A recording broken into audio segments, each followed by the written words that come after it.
Alguien dijo una vez que uno de los grandes problemas de la iglesia contemporánea es que está contemplando a Dios desde el lado equivocado del telescopio. Ustedes saben lo que ocurre, ¿verdad? Cuando nosotros observamos las cosas desde el lado equivocado del telescopio. En vez de contemplar a Dios como realmente Él es, un Dios grande, asombroso, incomparable, inescrutable, lo hemos trivializado en nuestras mentes, lo hemos reducido a un tamaño que sea más potable para el hombre de nuestra generación. Y en nuestro afán de hacer a Dios más accesible, entre comillas, lo hemos hecho irrelevante, una especie de deidad domesticada. Nosotros hemos querido domesticar a Dios, un Dios domesticado que no es digno de temor reverente ni tampoco de nuestra confianza. Mis hermanos, si hay algo que nosotros necesitamos en el siglo XXI es recuperar una visión apropiada de quién es Dios. Él es el soberano, el todopoderoso, inmenso, omnisciente, eterno, infinito, santo, justo y todos los otros atributos que hacen que Dios sea Dios. Necesitamos recuperar esa visión, porque de lo contrario, mis hermanos, no podremos apreciar en su justa dimensión su amor y su gracia manifestados en Cristo, y mucho menos podremos confiar en Él, sobre todo en medio del dolor y de la aflicción. Esa es una de las lecciones que aprendemos de los primeros versículos del capítulo 3 del libro de Éxodo. Ya Lester leyó una sección de ese capítulo. En los primeros 2 capítulos del libro de Éxodo se comprime la historia de los primeros 80 años de la historia de Moisés. 2 capítulos, 80 años. Durante los primeros 40, Moisés es criado como hijo de la hija de Faraón, con todos los privilegios que eso implica, hasta que Moisés se convence de que él es la persona idónea para liberar al pueblo de Israel de la esclavitud. Nosotros conocemos la historia. Un incidente obliga a Moisés a huir de Egipto y a internarse en la tierra de Madián por otros 40 años. Y es al final de ese periodo donde ocurre este extraño, misterioso encuentro de Moisés con el ángel del Señor, que en este pasaje claramente es identificado con Dios mismo. Vean una vez más los versículos 1 al 3. Dice: y Moisés apacentaba, Éxodo 3, el rebaño de Jetro, su suegro, sacerdote de Madián. Y condujo el rebaño hacia el lado occidental del desierto y llegó a Horeb, el monte de Dios, y se le apareció el ángel del Señor en una llama de fuego en medio de una zarza. Y Moisés miró, y he aquí que la zarza ardía en fuego y la zarza no se consumía. Entonces dijo Moisés: me acercaré ahora para ver esta maravilla, ¿por qué la zarza no se quema? Ahora Moisés tiene 80 años, una edad no muy apropiada, ¿verdad?, para comenzar una revolución. Se encuentra pastoreando las ovejas de su suegro cuando se topa con algo evidentemente sobrenatural, una zarza que arde en fuego pero que no se consume. Y aunque Moisés no era obviamente un experto en química, él sabía por experiencia que para que haya fuego tiene que haber un material combustible, tiene que haber un material que pueda arder. Pero en este caso el fuego está ardiendo en la zarza, pero no depende de la zarza para arder. Se trataba de un fuego que no estaba compuesto de ninguna otra cosa que no fuera el fuego mismo, porque este fenómeno era una representación visible del Dios eterno y autoexistente, que no necesita de nada ni de nadie para ser quien Él es y para hacer lo que Él hace. En este punto de su vida, Obviamente Moisés ha olvidado por completo sus aspiraciones mesiánicas. Ahora se siente absolutamente incapaz de llevar a cabo la tarea de liberar a Israel, pero lo que él necesitaba en ese momento no era elevar su autoestima. Él necesitaba entender quién es ese Dios que lo estaba llamando desde la zarza. Y hay al menos 3 aspectos del carácter de Dios que todos nosotros, al igual que Moisés, necesitamos conocer si queremos relacionarnos con Él y servirle a Él en una forma apropiada. Y yo espero que esto nos prepare para participar apropiadamente también de la Cena del Señor. En primer lugar, este pasaje nos enseña que nuestro Dios es santo y temible.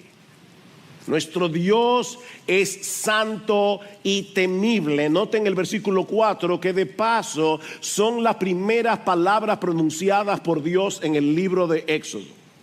Y dice en el versículo 4, cuando el Señor vio que él se acercaba para mirar, Dios lo llamó de en medio de la zarza y dijo: Moisés, Moisés. Y él respondió: heme aquí. Lo primero que hace Dios es llamar a Moisés por su nombre. El que antes era una figura en el palacio de Faraón había estado perdido en los montes de Madián durante 40 años. Ahora Moisés es un don nadie, es un total desconocido excepto para Dios. Dios nunca lo había perdido de vista, como nunca te ha perdido de vista a ti. Tal vez tú crees que tú eres una persona completamente desconocida. Tal vez tú crees que tú eres una persona que pasa desapercibida en medio de la iglesia, en medio de la multitud. No, Dios te conoce. Dios te conoce como conocía a Moisés, y ahora va a reclutarlo para enfrentarse con el hombre más poderoso de la tierra y libertar a su pueblo de la esclavitud. Pero antes era necesario que Moisés tuviera una visión apropiada de quién es ese Dios que le ha salido al encuentro. Versículo 5. Entonces él dijo: no te acerques aquí. Moisés, mantén una distancia prudente. Tú y yo no somos iguales. No te acerques aquí. Quítate la sandalia de los pies, porque el lugar donde estás parado es tierra santa. Por supuesto, mis hermanos, de más está decir que los pies desnudos de Moisés no estaban más limpios que sus sandalias, moralmente hablando. Pero en ese contexto cultural, el hecho de quitarse las sandalias era una expresión de respeto delante de un superior. Yo no sé cuántos de ustedes recordarán cuando los Marines derrocaron a Saddam Hussein y derribaron una estatua que había ahí en Irak en el año 2003. Dice que los iraquíes comenzaron a saltarle encima a la estatua y a golpearla con sus sandalias. Ese era un acto de profundo irrespeto hacia ese símbolo del dictador derrocado.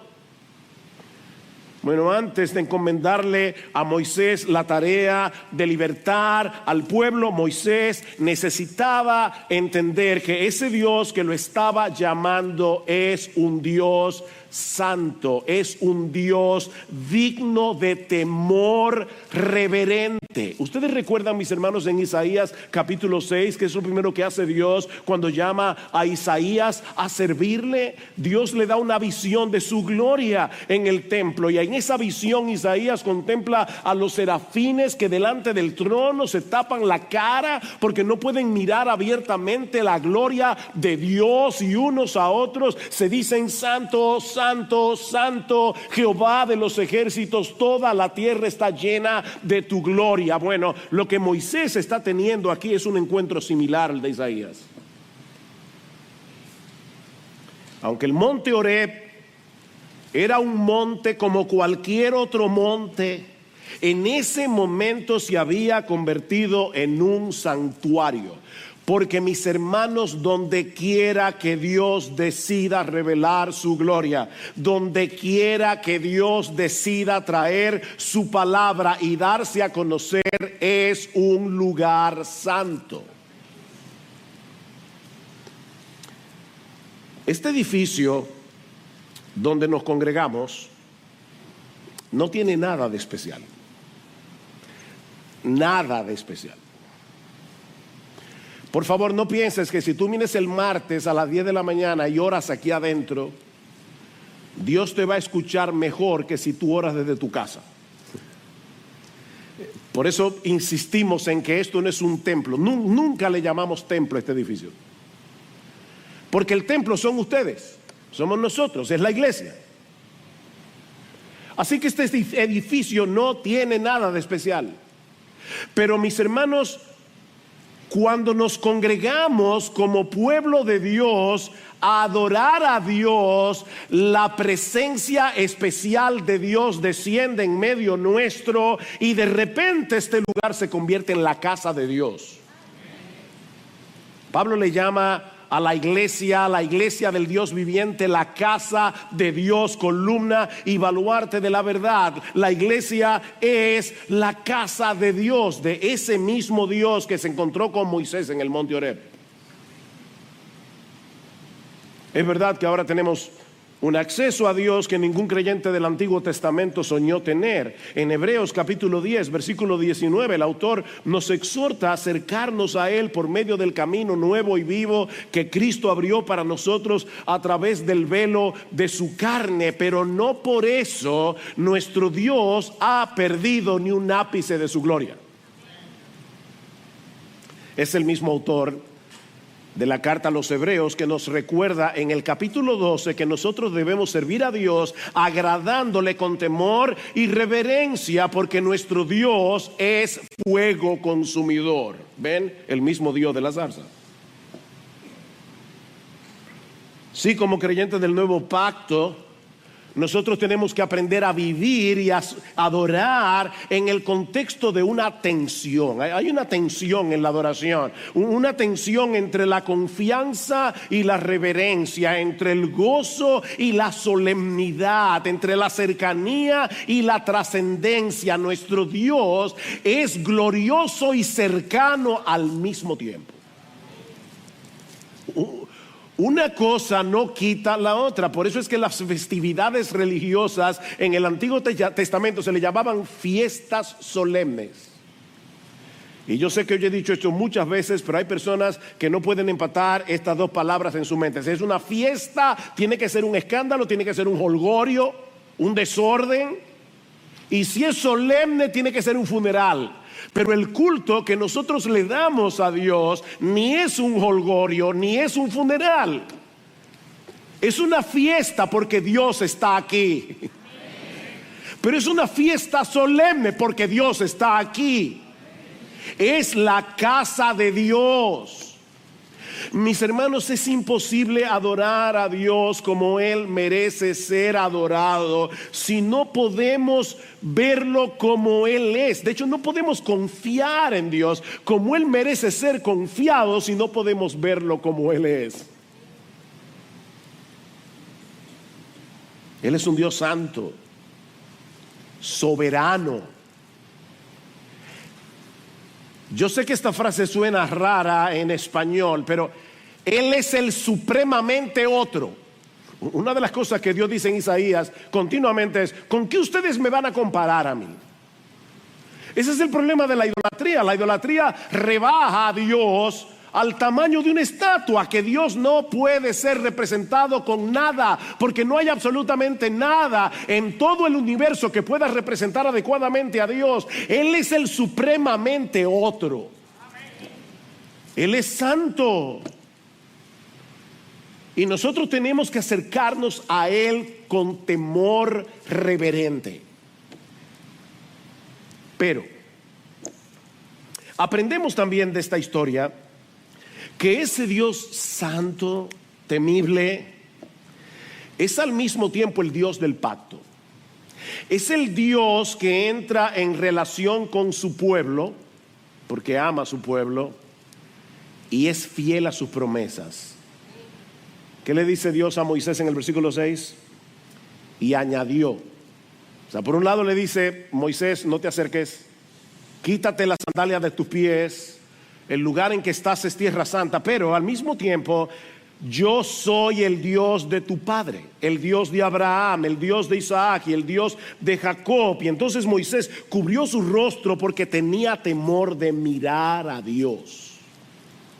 En el capítulo anterior dice que Dios descendió porque se acordó de su pacto. Y obviamente no fue que se olvidó. No es que Dios de repente dice, ay, mi pacto, ¿verdad? No. Esa idea de se acordó de su pacto es, ahora Dios va a dar un paso más en el cumplimiento de su promesa. Lo que va a suceder en el Éxodo, a partir de Éxodo 3, es el cumplimiento de lo que Dios le había prometido a Abraham con juramento 400 años antes. En Génesis 15:13 Dios le había dicho a Abraham, Abraham, ten por cierto que tus descendientes serán extranjeros en una tierra que no es suya, donde serán esclavizados y oprimidos 400 años. Mas yo también juzgaré a la nación a la cual servirán y después saldrán de allí con grandes riquezas. Dios había prometido eso hace 400 años. Y ahora se le aparece a Moisés en el monte para recordarle que la promesa que él le había hecho a Abraham 400 años atrás seguía vigente. Moisés, yo soy el Dios de tu padre Abraham, el Dios de Isaac y el Dios de Jacob. Si tú recuerdas bien, mi hermano, el Señor Jesucristo va a citar este texto en una controversia que tiene con los saduceos que no creían en la doctrina de la resurrección. Y sorprendentemente Jesús cita Éxodo capítulo 3 versículo 6 para probar la doctrina de la resurrección. ¿Y dónde está esa doctrina aquí? Bueno, porque Dios no se presenta a sí mismo como aquel que fue el Dios de Abraham, sino como el que es el Dios de Abraham. Y Cristo aclara que Dios no es Dios de muertos sino de vivos. En otras palabras, mis hermanos, Dios le está diciendo a Moisés no solamente que Abraham seguía vivo, sino que la promesa que él le había hecho también seguía vigente. Yo soy el Dios de Abraham. Y lo mismo nos recuerda a nosotros hoy, mis hermanos, aunque han pasado más de 4000 años desde que Dios hizo un pacto con Abraham. Saben que Él está cumpliendo hoy lo que le prometió a Abraham hace más de 4000 años, que en Él serían benditas todas las familias de la tierra. Nosotros estamos sentados hoy aquí porque Dios no ha olvidado su promesa. Porque Dios no olvida. Y nos está usando a nosotros para cumplir esa promesa a través de la proclamación del Evangelio. Dios está conformando una iglesia compuesta por gente de toda tribu, pueblo, lengua y nación, que estará en la presencia del Cordero, alabándolo por los siglos de los siglos. Nuestro Dios es el Dios del pacto que cumple lo que promete. Y aunque los enemigos de la iglesia a veces parecen ser tan fieros y tan fuertes como Faraón, nosotros podemos estar absolutamente seguros de que las puertas del Hades no van a prevalecer contra la iglesia. No importa el poder de la ONU, no importa el poder de la OEA, no importa la ideología de género, no importa el movimiento LGBT. Dios va a hacer lo que Él dijo que Él iba a hacer. Él es el Dios del pacto. Y cuando Dios dice algo, lo cumple. Es que, mis hermanos, una de las cosas que veíamos ahora en el taller de Simeon Trost, que era sobre el libro del Génesis, es que dice Isaías que todas las naciones de la tierra son para Dios como una gota de agua que cae del cubo y como menudo peso en la balanza. Nada. Nosotros las vemos como grandes torres, inexpugnables, inconquistables. pero Dios es Dios. Y hace 400 años le prometió a Abraham que le iba a dar un pueblo de todas las familias de la tierra. Y estamos hoy aquí, dominicanos, venezolanos, haitianos y no sé cuántas otras naciones, mexicanos, adorando al mismo Dios, porque Dios cumple lo que Él promete. Él no se olvida de su palabra. Mi hermano, tú sabes lo que eso significa, que nosotros podemos confiar en cada una de las promesas que Dios nos ha dejado en su palabra, porque Él es un Dios inmutable y fiel. Y porque eternamente Él decidió amarnos y hacernos bien, aún en medio de las peores circunstancias. Cuando tú lees en tu Biblia Romanos 8:28, todas las cosas obran para bien de aquellos que aman a Dios, esto es, a los que conforme a su propósito son llamados. Mi hermano, lee esa promesa como si Dios te la acabara de decir a ti, porque esta es la palabra viva del Dios vivo. Este libro no es un museo de lo que Dios dijo hace muchísimo tiempo, no. Este libro es la palabra viva del Dios vivo. Esta palabra no puede pasar. Es una palabra siempre presente, porque nuestro Dios es el Dios siempre presente. Lo que nos lleva a la tercera y última enseñanza de este pasaje. Y es que ese Dios santo y temible, que al mismo tiempo ha hecho un pacto con su pueblo, es un Dios cercano, compasivo y redentor. Nuestro Dios es un Dios cercano, compasivo y redentor. Versículo 7. Y el Señor le dijo: ciertamente he visto la aflicción de mi pueblo que está en Egipto, y he escuchado su clamor a causa de sus capataces, pues estoy consciente de sus sufrimientos. Y he descendido para librarlos de mano de los egipcios y para sacarlos de aquella tierra, una tierra buena y espaciosa, a una tierra que mana leche y miel, al lugar de los cananeos, de los hititas, de los amorreos, de los fereceos, de los heveos y de los jebuseos. Y ahora he aquí el clamor de los hijos de Israel ha llegado hasta mí. Además, yo he visto la opresión con que los egipcios los oprimen. ¿Saben qué es interesante en la historia? Darse cuenta que el pueblo de Israel en este punto de su historia no había clamado a Dios. De hecho, en los primeros 2 capítulos del libro del Éxodo, las alusiones directas a Dios son muy escasas. Cualquiera diría que los israelitas se habían olvidado de Dios, pero Dios no se había olvidado de ellos. Porque ese Dios de la zarza, santo, glorioso, majestuoso, que está sentado en su trono en los cielos,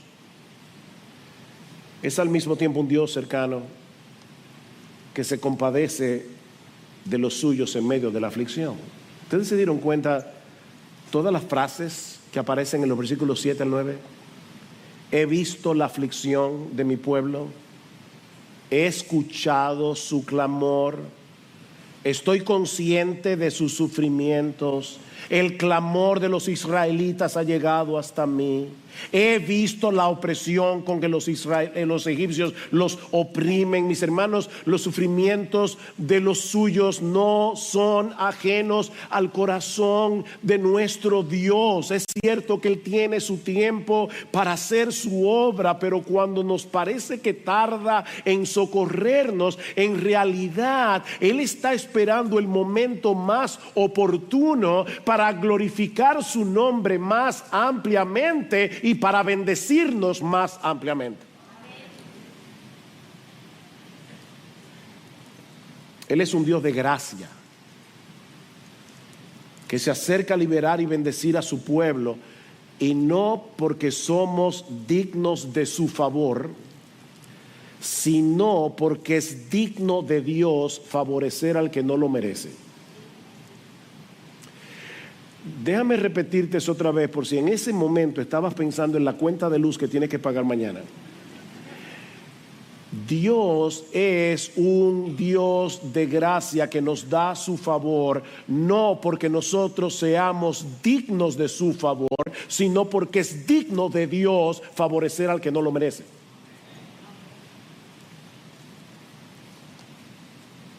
Muchos años más tarde, y eso me llamó poderosamente la atención leyendo en mi devocional hace unas semanas el libro de Deuteronomio, cuando estaban a punto de entrar en la tierra prometida, en Deuteronomio capítulo 33, Moisés bendice a las 12 tribus de Israel. Y cuando le toca el turno a la tribu de José, le promete bendecirla con lo mejor de la tierra y cuanto contiene la tierra y el favor del que habitaba en la zarza. La gracia del que habitaba en la zarza. El Dios de la zarza es un Dios de gracia que observa no pasivamente, sino para actuar a favor de su pueblo, para descender y bendecirnos. Ese es el Dios de la zarza.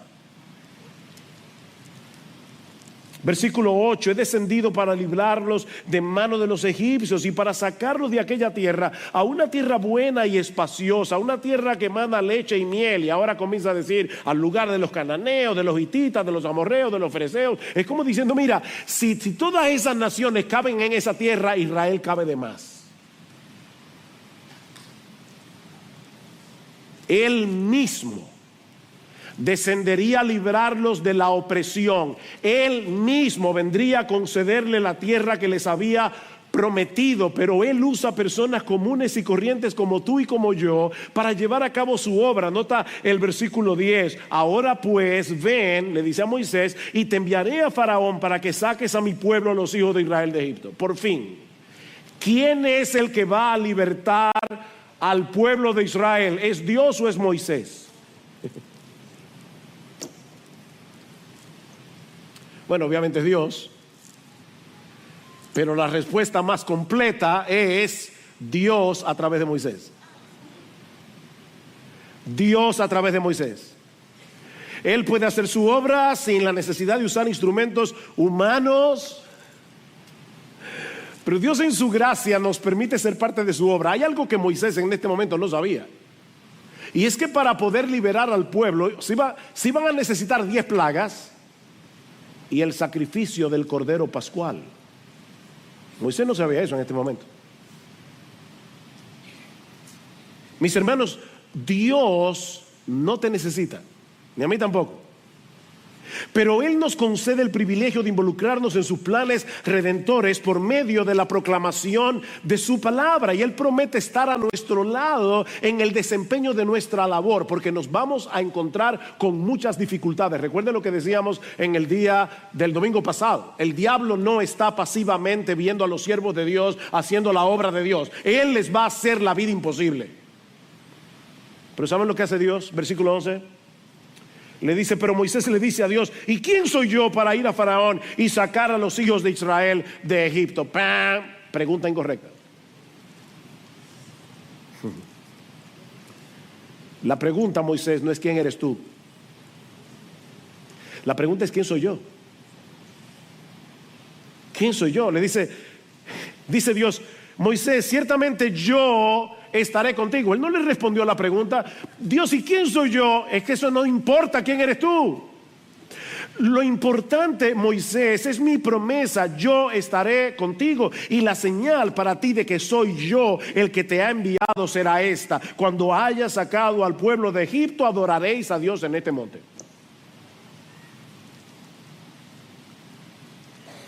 La identidad de Moisés estaba ligada a la de Dios. Así que la pregunta más apropiada no es quién soy yo. La pregunta más apropiada es quién eres tú. ¿Quién es Dios? Ustedes saben que hace unos 2 meses, 3 meses, no me acuerdo ya, Gloria y yo estábamos en Londres, estábamos en una conferencia. Pero obviamente si tú vas a Londres vas a aprovechar, ¿verdad?, para conocer un poco. Y fuimos al Palacio de Buckingham. Para colmo, coincidió con la coronación de Charles III. Por supuesto, nosotros teníamos que limitarnos a ver el Palacio de Buckingham desde afuera, porque nadie entra allá adentro. Si yo voy y le digo al guardia, dile a Charles que estoy aquí. ¿Quién eres tú? Suel Michelin. ¿Y quién es Suel Michelin? Pero ¿qué hubiera pasado si hubiera sido Kate Middleton, la esposa de Guillermo, la duquesa de Cambridge? ¿La hubieran dejado entrar? Ahora déjame decirte algo. Si hace 20 años Kate Middleton hubiera ido al Palacio de Buckingham, tampoco lo hubieran dejado entrar. Porque en ese momento ella no era nadie, como nosotros no somos nadie, ante la realeza de Inglaterra.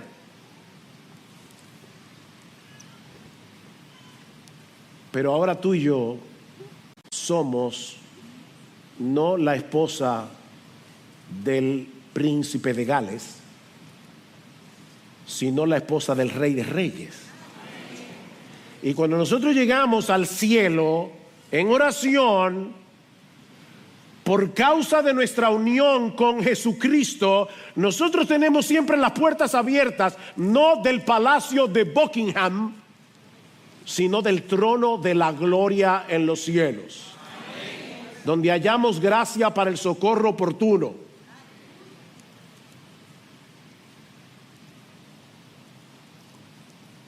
Uno ve que en las revistas siempre están siguiéndole la vida a toda esa gente. Si el mundo supiera quiénes somos nosotros, las revistas hablarían de nosotros.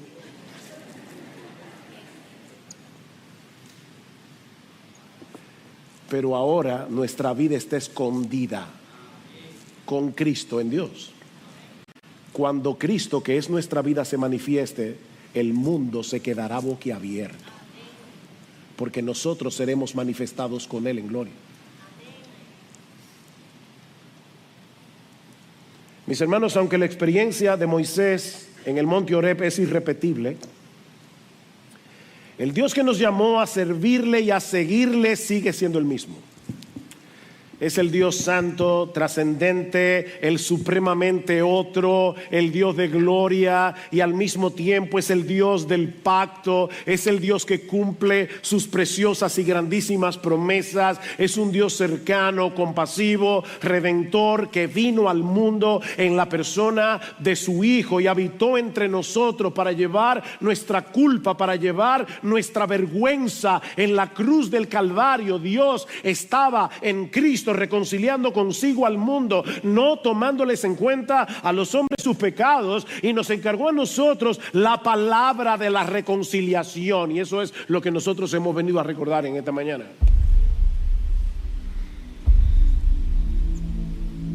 El éxodo del libro de Éxodo no es más que una sombra del verdadero éxodo. El éxodo que Dios llevó a cabo en Cristo,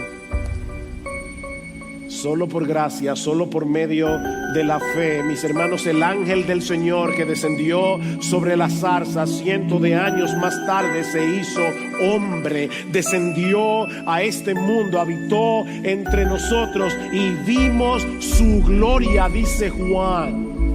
El Dios trascendente se hizo cercano para que ahora podamos reconciliarnos con Él y tener comunión con Él. Él nos rescató de pura gracia, de una esclavitud 1000 veces peor que la de Faraón.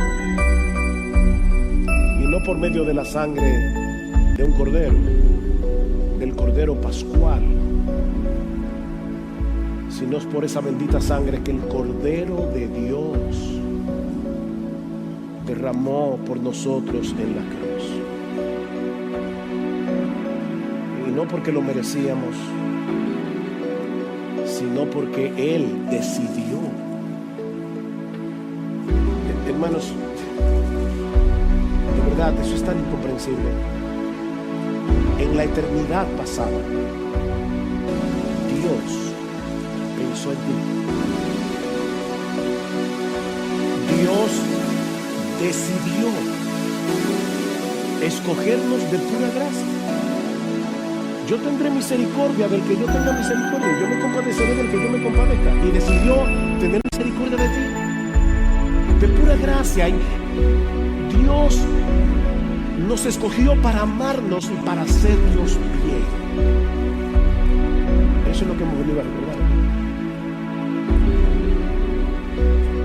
¿Qué pues diremos a esto? Esa fue la pregunta de Pablo, recuerdan, en Romanos 8. ¿Qué pues diremos a esto? Si Dios es por nosotros, ¿quién contra nosotros? El que no escatimó a su propio Hijo, sino que lo entregó por todos nosotros, ¿cómo no nos dará también con Él todas las cosas? ¿Quién acusará a los escogidos de Dios? Hermano, cuando tú estés tomando los elementos de la cena, recuerda esto: ¿quién acusará a los escogidos de Dios? Dios es el que justifica. ¿Quién es el que condenará? Cristo es el que murió, más aún el que también resucitó, el que además está a la diestra de Dios, y por si todo eso fuera poco, el que también intercede por nosotros. Él está orando por ti y por mí para que nuestra fe no falte. ¿Quién nos separará del amor de Cristo? Tribulación, angustia, persecución, hambre, desnudez, peligro, espada, como está escrito: por causa de ti somos muertos todo el tiempo, somos contados como ovejas de matadero. Pero antes, en todas estas cosas, somos más que vencedores por medio de aquel que nos amó. Por lo cual estoy seguro de que ni la muerte, ni la vida, ni ángeles, ni principados, ni potestades, ni lo presente, ni lo porvenir, ni lo alto, ni lo profundo, ni ninguna otra cosa creada, ninguna otra cosa creada nos podrá separar del amor de Dios que es en Cristo Jesús, Señor nuestro. Mis hermanos, el único que puede separarnos de Dios es Dios, y Él no lo hará, porque Él hizo un pacto con su Hijo de darle un pueblo. Tu nombre estaba allí, y Dios juró por sí mismo que tu salvación y la mía estaban seguras en Cristo. Solo Dios puede separarnos de Dios, ninguna otra cosa creada, y eso nunca nos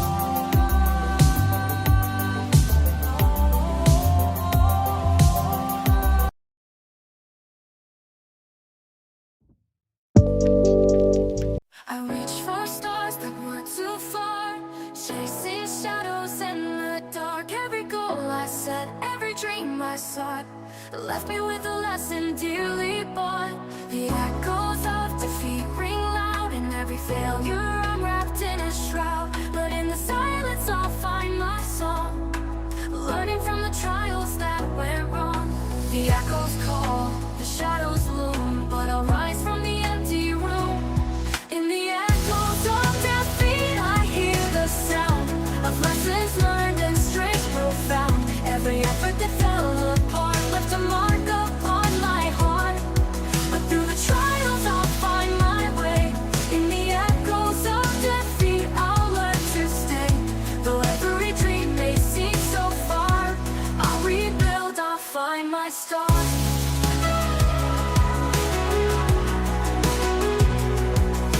The world can be so unforgiving, but in the pain there's a way of living.